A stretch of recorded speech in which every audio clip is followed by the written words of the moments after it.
I don't want to sound dramatic, but if Netflix takes full control of Warner Bros., every single movie theater in the world will be burned to the ground. So in December of 2025, Netflix announced that it was buying movie and TV studios owned and operated by Warner Bros. Discovery, a legacy Hollywood studio that's been around for over 100 years, and that controls properties like Game of Thrones, Harry Potter, the DC Universe, and more. People promptly freaked out for a lot of reasons. There's the obvious antitrust stuff. Like, if studios combine, that means there won't be as many competing for your time and money, and that means there will be fewer incentives for the ones left to innovate, which means lower quality. But there will be more incentives to jack up prices because there will be less choice. And that's bad. There's also Netflix's reputation for making movies designed to be watched while people scroll on their phones. Is the next Superman movie going to require Clark Kent to explain the plot every 3 minutes in case people missed it? Most concerning to me is that Netflix has a history of hating movie theaters. It makes some sense. They started as a mail-order service that sent people DVDs, and now they're a streaming service that beams content right into people's homes. Their stuff was never really meant for movie theaters. But they've gotten so big that there can't help but be some overlap. More and more, Netflix is employing major movie directors, some of whom beg the service to give their films wide releases. But by and large, it doesn't happen. Netflix's usual strategy is to release a movie in a very small number of theaters for just long enough for it to qualify for Oscar contention, and then to yank it away and hold it hostage until it drops on Netflix later. And that was more or less fine so long as Netflix was off doing its own thing. But if they buy a studio as big as Warner Bros. And then funnel all their output onto streaming rather than put it in theaters, then theaters themselves could shrivel up and die for want of product. And that would suck, because I love seeing movies in movie theaters. I agree with Nicole Kidman. We come to this place for magic. I love the whole ritual. I love standing in line for snacks. I love the sense of community that comes from watching with other people. I love how movie theaters encourage people to actually watch and pay attention rather than talk or scroll or change the channel. But Netflix CEO Ted Sarandos seems to have convinced himself that movie theaters are a threat to his business, and his business is big enough that he could actually pose a threat to movie theaters if he wants to. And if you look at what he says, it does feel like he wants to, and it's frustrating, because so much of what he says about movie theaters just sounds like nonsense you could only believe if you are in an ideological bubble so tight that no ideas get in or out. I'd like to go through some of the stuff he said over the years and see if we can't figure out where the hurt began, why his arguments make no sense, and where we go from here. Strap in for some stupid, because this is...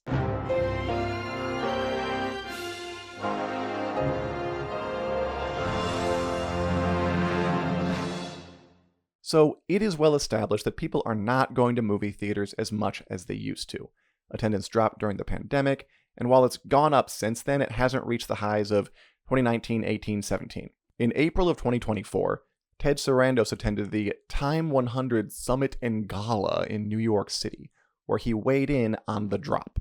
"What does that say? What is the consumer trying to tell us?" asked he. "That they'd like to watch movies at home, thank you. The studios and the theaters are duking it out, trying to preserve this 45-day window that is completely out of step with the consumer experience of just loving a movie." Okay, so he's saying that people aren't going to movie theaters as much because they'd rather watch movies at home on their streaming services. And there is absolutely some truth to that. You know, a lot of us chilled at home for a straight year or two during the pandemic, got used to watching stuff on streaming, and just never got back into the habit of going to the theater. But that's not even close to the whole story. In a 2025 poll of non-regular moviegoers, that is, people who go to the movies occasionally but aren't like movie superfans, by far the biggest reason they gave for going less was lack of interest in movies shown. After that, it was ticket prices. Then it's more convenient to watch at home. And look, streaming is obviously here to stay, and I think there are probably a good number of people who will always prefer it to theaters, and that's fine. Pricing is something theaters could address, but the problem is kind of bigger than they are. We've been in a cost of living crisis for a while now. You see it all the time in the news. Grocery prices going up, home prices going up, healthcare costs going up. And I don't blame people who want to use what money they do have on things other than movie tickets. But there are lots of ways studios could address the main reason people say they don't go to the theaters much anymore, that they're not interested in the movies being shown.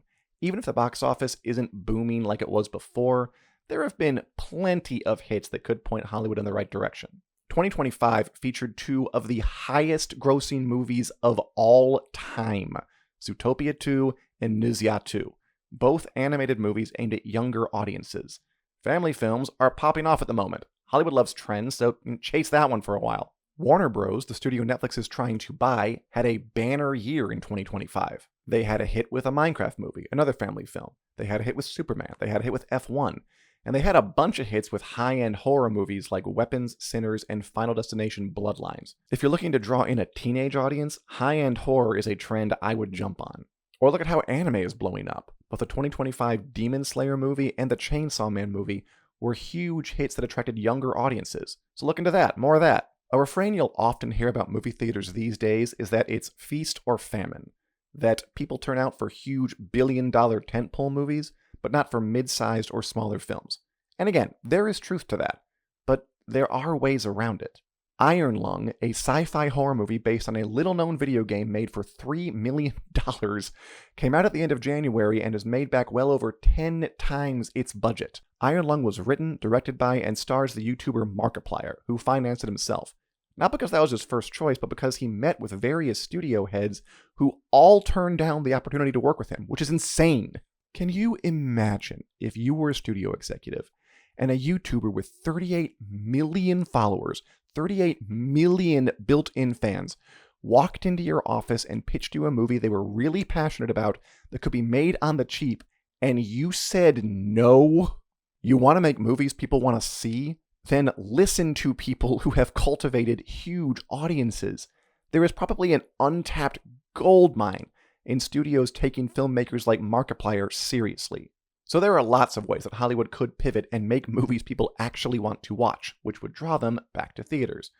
But a guy like Ted Sarandos sees the slump and just says, nope, people want to stay home, case closed, theaters are over. And that's a self-fulfilling prophecy for him, because Netflix is now so big and makes such a large percentage of movies overall that they can basically fix it so people have no choice but to watch movies at home. Sometimes that gets very direct. Like when the first Knives Out movie came out in 2019, it got a normal wide release, playing in well over 3,000 theaters.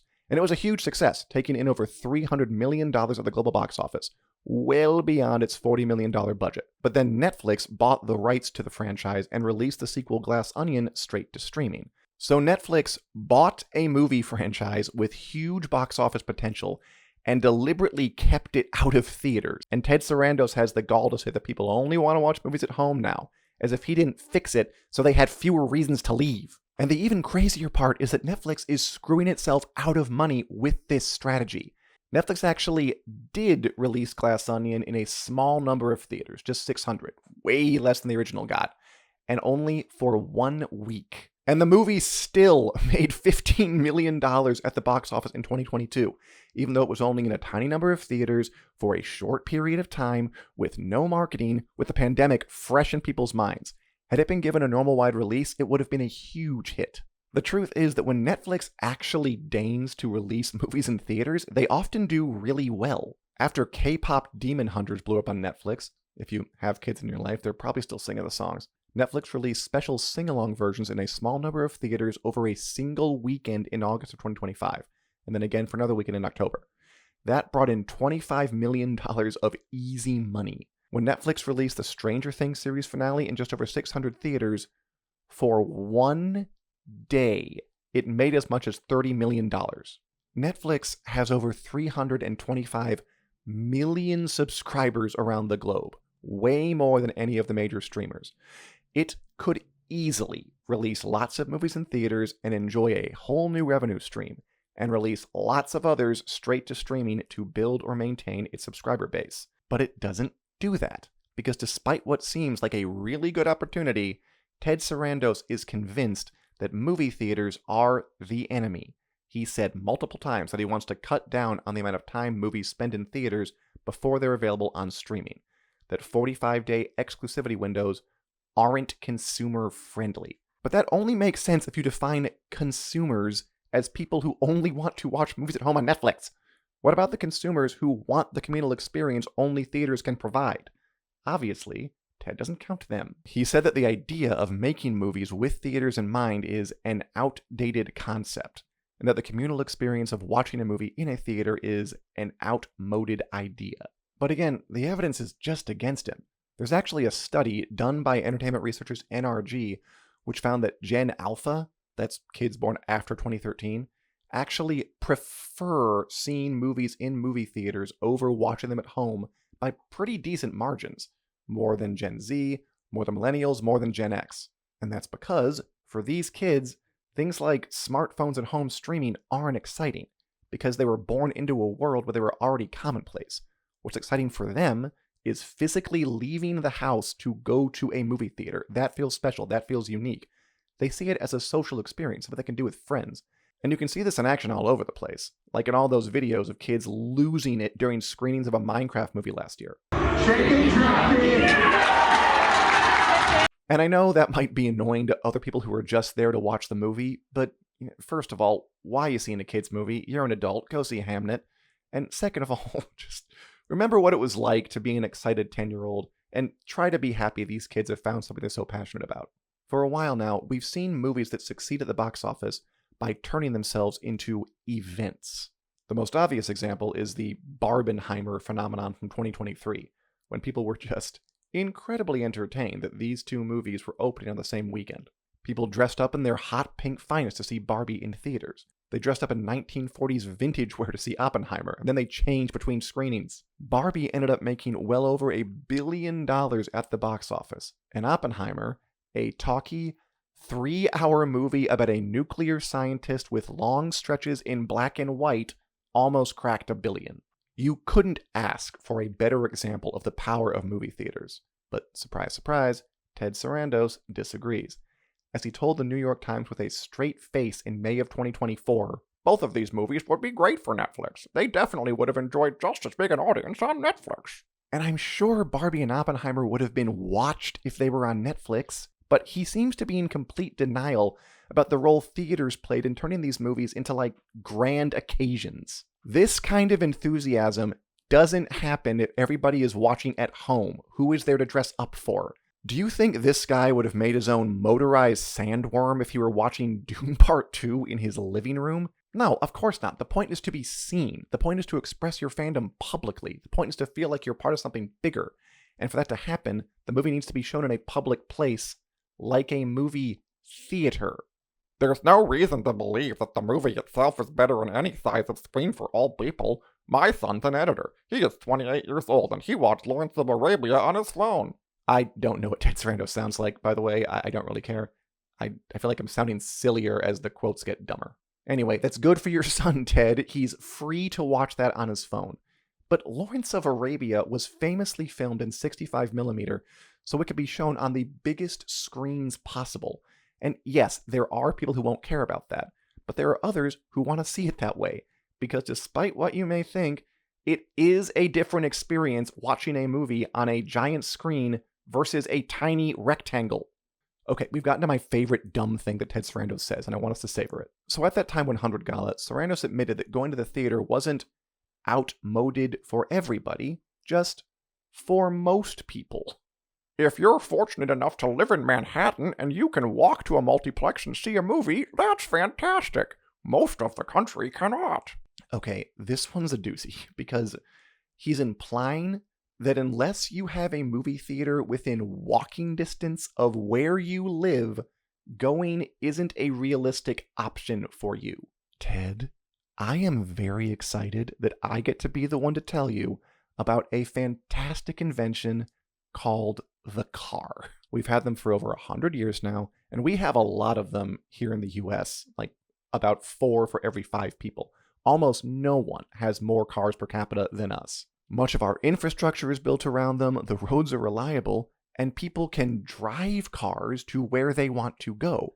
So even if you don't live in Manhattan, you can still go to a theater because of the car. Unfortunately, I wasn't able to get this information to Ted in time, and he used this argument again when talking to the New York Times this past January. Again, he qualified that going to movie theaters is only outmoded for some. I mean, like the town that Sinners is supposed to be set in does not have a movie theater there. For those folks, it's certainly outmoded. You're not going to get in the car to go to the next town to see a movie. But my daughter lives in Manhattan. She could walk to 6 multiplexes, and she's in the theaters twice a week. Not outmoded for her at all. Hey, Ted. Hi, how are you? So I grew up in the suburbs, which is where most people in this country live, and I can assure you that I had zero problem getting driven to the movie theater when I was younger, and then driving myself when I was able. It's really not that hard, Ted.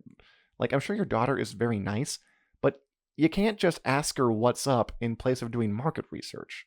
And even though it is harder for the 20% of people who live in rural areas to access movie theaters, they can do it. They know how to drive. Don't worry. Like, I'm telling you, Ted, this car thing's going to change your life. It's not as scary as it sounds. Okay, enough of that.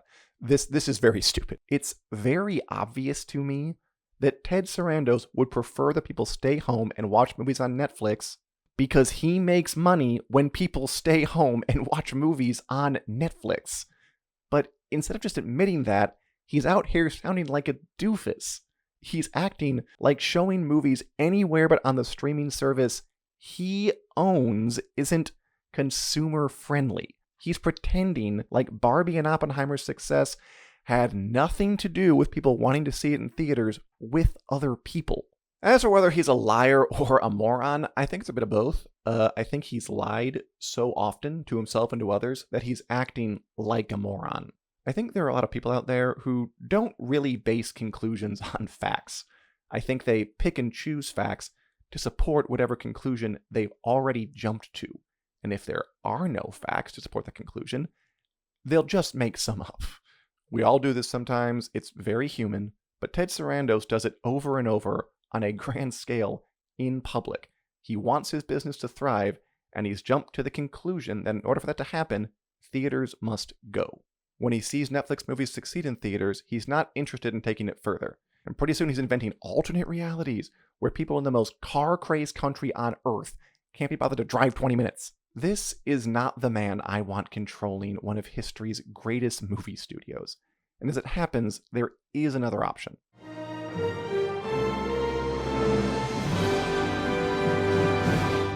So I am far from the only person concerned about Netflix buying Warner Bros. In early February, Sarandos even had to go before Congress and answer questions about whether buying the studio would make Netflix a monopoly, about what it might do to movie theaters, about some other stuff that's even dumber than Ted's take on cars. And Ted did back off a bit. He promised, under oath, that he would keep Warner Bros. Movies in theaters for the full 45-day window. But he did leave himself a lot of wiggle room. First of all, the 45-day window is usually how long movies stay in theaters before you can rent or buy them on streaming. Not before you can just stream them like anything else on Netflix. Usually movies stay in theaters for closer to 90 days before you can do that. But you can be sure that Ted will give them 45 days at the absolute high end. Also, Ted said that sometimes, if a movie underperforms, it's okay to bring it to streaming earlier. And I can already picture how he would turn that to his advantage. You know, Warner Bros. Will put out Dune Part 3, and Ted will set expectations ridiculously high, and that'll be like, oh, it didn't make $30 billion on opening weekend like we wanted. It underperformed. I guess we have no choice but to pull it from theaters early and put it on streaming. I'm so sorry. So basically, Ted is trying to make nice and say that he'll do right by theaters if he gets control of Warner Bros., but I do not believe him. As it happens, Paramount Skydance is also very interested in buying Warner Bros. Discovery, and they were really upset when Warner Bros. Accepted Netflix offer instead, which currently stands at $82.7 billion, by the way. Paramount hasn't given up. They keep sweetening their own deal and trying to get Netflix to change its mind. And although it's definitely a question of, which option sucks less, I think I'd rather Warner Bros. Go with Paramount, if it's got to go with somebody. Because Paramount is another traditional movie studio, and they've committed to actually release Warner Bros. Movies in theaters. And when they say it, I believe them, because theaters are an important part of their business. That said, Paramount owning Warner Bros. Brings up all the same antitrust concerns that Netflix does, plus some unique problems all its own. So Paramount is run by a guy named David Ellison, who got control of it after his daddy bought it for him, more or less. His dad is tech billionaire Larry Ellison, who remains very involved in the company.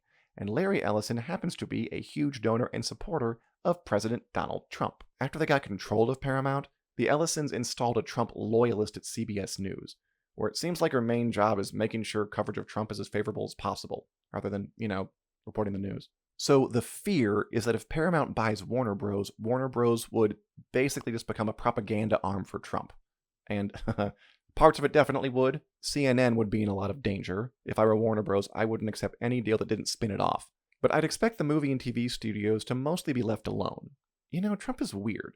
He gets upset by news coverage that is less than worshipful of him, and he hates late-night comedians who mock him, but he seems not to register satire at all.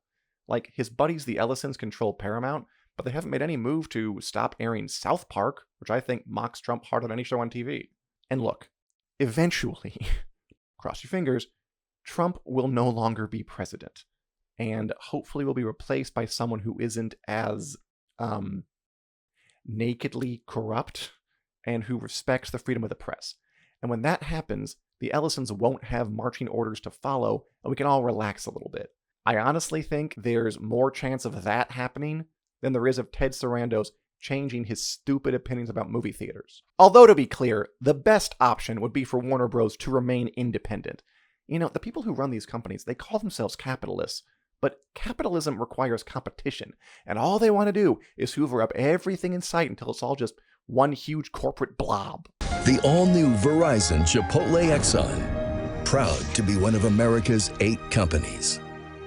Personally, I hope that the Netflix deal runs into so many obstacles that someone who actually cares about antitrust law has time to get into government and stop it before it goes through.